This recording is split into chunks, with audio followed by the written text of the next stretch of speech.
After the Fern Hollow Bridge collapse, state leaders realized it could have been a lot worse. What if people had been trapped in the rubble and the debris? With the state task force needed for that kind of rescue almost 6 hours away.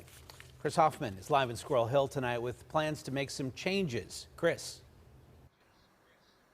Ken, the PA task force was sent out to the Fern Hollow site that day after the bridge went down. Well, you touched base on it there. They're 6 hours away. They're based in Philadelphia, and state leaders are saying that's just way too long of a time when every minute matters during an emergency. On that cold, snowy day, it took hours to know if anyone had been killed or was trapped in debris off the Fern Hollow Bridge. The task force, which is based near Philly, was called around 10:50.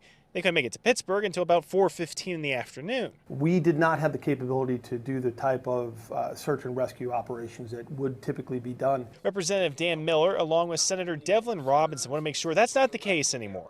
The two Allegheny County state leaders are each working on bills in their respective chamber to create an urban search and rescue task force for this side of the state. We have to make sure that we're ready for the next catastrophe. And this is the way to do it.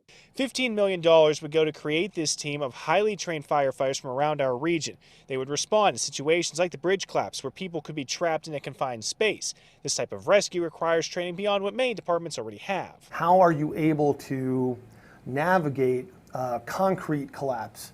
You know, steel beams that are down. How do you get through that? How do you safely get to the rescue? And how do you get yourself out? Both lawmakers want to create a second task force, with this one based in Western PA. Neither wants to drain resources from one side of the state and spread them thin. The hope is these two teams could work in tandem if something were to happen between Pittsburgh and Philly. It just makes common sense to have two search and rescue divisions in the state of Pennsylvania. Right now, there appears to be bipartisan support for both bills.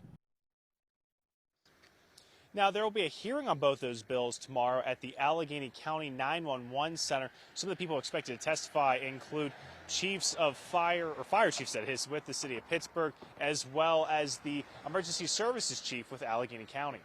Live at the Fern Hollow Bridge, Chris Hoffman, KDKA-TV News.